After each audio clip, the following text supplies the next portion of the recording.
बजे तक चुनाव समिति की बैठक चलती है और उसके बाद सभी नेता मिशन मोड में आ जाते हैं। जब नेता वहां से निकलते हैं तो कैसे एक्शन मोड में आते हैं आपके सामने जानकारी रख रहे हैं। देखिए, सबसे पहले उत्तर प्रदेश के मुख्यमंत्री योगी आदित्यनाथ की बात कर लें, जो इस बैठक में शामिल हुए थे। वो लौटते हैं उत्तर प्रदेश और सबसे पहले आनंदीबेन पटेल जो राज्यपाल है उनसे मुलाकात करते हैं। ये मुलाकात इस लिहाज से खास है कि मंत्रिमंडल विस्तार हो सकता है। इस मंत्रिमंडल विस्तार में उन तमाम चेहरों को जगह दी जाएगी जो 80 का समीकरण सेट करने के लिए जरूरी है और यही वजह है कि तुरंत ही मिशन मोड में योगी आदित्यनाथ नजर आते हैं, मुलाकात करते हैं। अब उसके बाद प्रधानमंत्री नरेंद्र मोदी की हम बात कर लें तो वो जब बैठक खत्म करके निकलते हैं तो कहां जाते हैं? झारखंड जाते हैं, जहां की लोकसभा की जो 14 सीटें उन पर निशाना है। धनबाद में वो सभा करते हैं। 36 करोड़ रुपए की सौगात हमने आपको तस्वीरों के जरिए भी दिखाया किस तरह से सौगात देते हैं और सौगातों का ऐलान वो दिखाएंगे आपको हम तस्वीरों में करते हैं वहां पर, और 14 सीटें यहां की साध लेते हैं। अब बात कर लेते हैं हम पश्चिम बंगाल की, जो अगला स्टॉप है प्रधानमंत्री नरेंद्र मोदी का। वहां 3 साल में पहली बार पहुंचे हैं और यहां पर 42 जो सीटें हैं उनको साधने का मिशन लेकर पहुंचे हैं,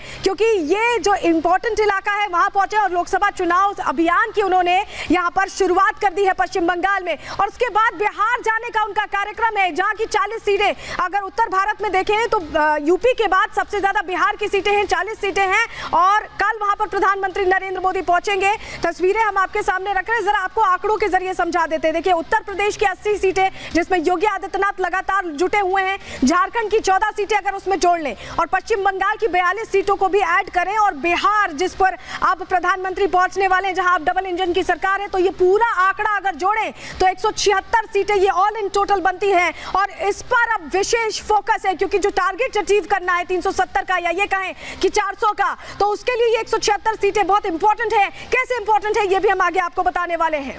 और चलिए आपको जरा तस्वीर दिखा देते हैं। तस्वीर हम दिखाते हैं उत्तर प्रदेश की। जब हमने आपको बताया कि योगी आदित्यनाथ दिल्ली की बैठक के बाद निकले तो कहां पहुंचे, जरा तस्वीर देखिए। ये आप तस्वीर देख रहे हैं, रोम रोम में राम नाम की एक किताब है जो राज्यपाल आनंदीबेन पटेल को गिफ्ट की गई है उत्तर प्रदेश के मुख्यमंत्री की तरफ से। और कहा जा रहा है कि इसी मुलाकात में तय हो गया है कि मंत्रिमंडल विस्तार कैसे होना है। कहा जा रहा है कि 10 मार्च तक संभव है कि 5 विधायकों को योगी के मंत्रिमंडल में जगह मिल सकती है। और चलिए अब आपको बताते हैं कि अगर विस्तार होगा तो कैसे बेड़ा पार हो जाएगा, क्योंकि कई चीजें हैं जिसको साधना है इस विस्तार के जरिए। आपके सामने अब चलिए जल्दी से वो जानकारी रख देते हैं आपके सामने। आप समझिए, ये जो विस्तार हो रहा है, ये जो चेहरे आप देख रहे हैं, ये महत्वपूर्ण भूमिका इस बार निभाने वाले हैं, क्योंकि उत्तर प्रदेश में सियासी हलचल अब बहुत तेजी से होती दिखाई दे रही है। लोकसभा चुनावों से पहले कैबिनेट विस्तार के जरिए जो समीकरण है, जो वोट बैंक के समीकरण है, उन्हें साधने की तैयारी है, क्योंकि बैठक में चर्चा हुई होगी और उसके बाद योगी आदित्यनाथ का सीधे पहुंचना। और कहा जा रहा है कि रविवार को योगी कैबिनेट का विस्तार हो सकता है, यह संभव है। कहा जा रहा है सहयोगी जो दल हैं उनको मंत्रिमंडल में जगह मिल सकती है। सुबह सपा के ओपी राजभर जो आप देख रहे हैं यहां बैठे हुए हैं, बहुत दिनों से सोच रहे हैं कि उनको यहां पर कहीं उम्मीदवारी मिल पाए, उस तरह की जिम्मेदारी मिल पाए, तो वो जिम्मेदारी लगता है समय आ गया मिलने की ओपी राजभर को, क्योंकि पूर्वांचल में ओपी राजभर की पिछड़ों में अच्छी पकड़ है। ऐसे में उन्हें मंत्री बनाया जा सकता है। आरएलडी की बात कर ले, जयंत चौधरी अभी ऐड हुए हैं एनडीए में, तो उनकी भी लोगों को जगह दी जा सकती है, क्योंकि पश्चिमी यूपी में जाट प्लस मुस्लिम फैक्टर दोनों की साधने की कोशिश यहां पर भारतीय जनता पार्टी योगी आदित्यनाथ की तरफ से दिखाई जा रही है। मंत्री पद के लिए दारा सिंह चौहान को आप देख रहे हैं, पहले भी कैबिनेट में रह चुके हैं और कहा जा रहा है कि इस बार फिर उनको जगह मिल सकती है। और योगी मंत्रिमंडल में कुल 5 चेहरों को, जो हमें सूत्रों के हवाले से जानकारी मिल रही है, उन्हें जगह मिल सकती है। ये सब कुछ सेट कर लिया गया है, प्लान तैयार कर लिया गया है, क्योंकि निर्देश मिले हैं और चुनावों से पहले ये तय करना जरूरी भी माना जा रहा है। और बीच बड़ी खबर मिल रही, जहां आपको बताया यूपी में जल्द योगी मंत्रिमंडल का विस्तार होने वाला है। एनडीए के सहयोगियों को मंत्री पद मिलने की बात कही जा रही है। आरएलडी से राज्यपाल बाल्यान और प्रदीप चौधरी मंत्री बनाए जा सकते हैं। सुहेलदेव पार्टी के ओम प्रकाश राजभर भी मंत्री बनाए जा सकते हैं। जैसा कि हम आपको जानकारी दे रहे थे, दारा सिंह चौहान को भी पद मिल सकता है। सिद्धार्थनाथ सिंह और आकाश सक्सेना का भी यहाँ पर नाम सामने आ रहा है। हमारे साथ हमारे सहयोगी राघवेंद्र जुड़ रहे हैं, सीधे लखनऊ से उनका रुख कर लेते हैं। राघवेंद्र, इन चेहरों को लेकर चर्चा बहुत तेज है, वहां ग्राउंड पर आप क्या देख पा रहे हैं? देखिए, जैसा कि आपने कहा कि यह सिर्फ मंत्रिमंडल विस्तार ही योगी का नहीं है, यह 80 सीट जीतने की भी एक रणनीति है। और यह रणनीति इतनी सॉलिड है कि जिसकी जगह दी जा रही है मंत्रिमंडल विस्तार में। जैसा कि जब आरएलडी के रूप में एक नया सहयोगी जब भाजपा को मिलता है, तो जो पश्चिम में कमियां रह जाती हैं भाजपा की, यानी जो कुछ सीटें 2019 में पश्चिम में भाजपा नहीं जीत पाई थी, वह आरएलडी के सहारे, यानी आरएलडी के सहारे जाट और किसान, इन सबको लेकर के भारतीय जनता पार्टी वहां पे पूरा अपना भरपाई कर लेगी। साथ ही जब तो पूरा प्लान तैयार है राघवेंद्र, और इसी पर काम करते योगी आदित्यनाथ नजर आ रहे हैं। बहुत शुक्रिया आपका जुड़ने के लिए और जानकारियां साझा करने के लिए।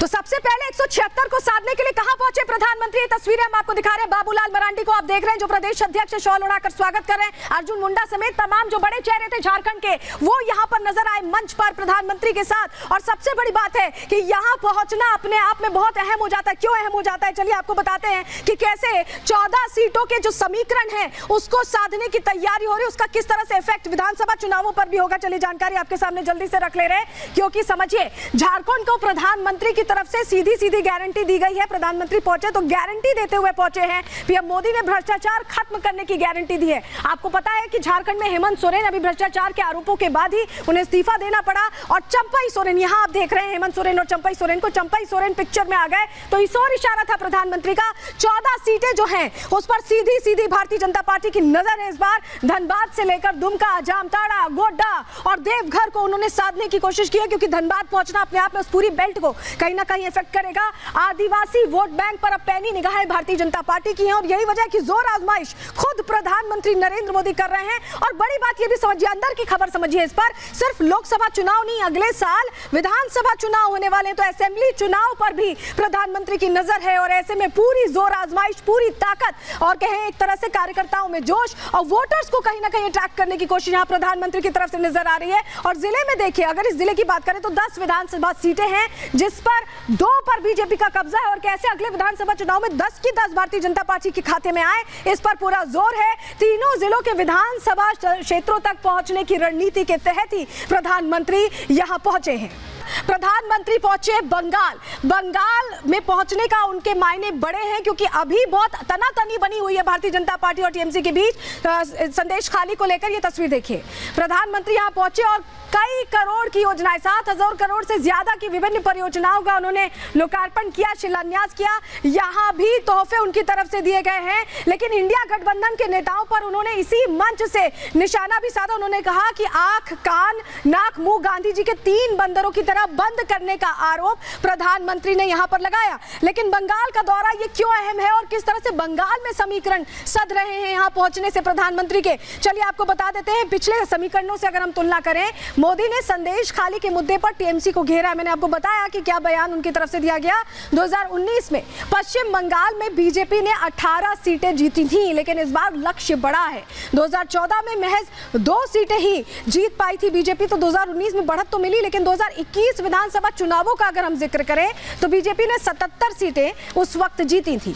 और 2024 के लिए बीजेपी अब 35 सीट जीतने का लक्ष्य रख रही है। जो 42 सीटें हैं उसमें कम से कम 35 सीटें भारतीय जनता पार्टी जीतना चाहती है। संदेश खाली मामले पर टीएमसी बैकफुट पर है और भारतीय जनता पार्टी लगातार उस मामले पर अपना दबदबा कायम रखे हुए है। और आज भी प्रधानमंत्री ने इंडी गठबंधन को लेकर बड़ी बात कही है।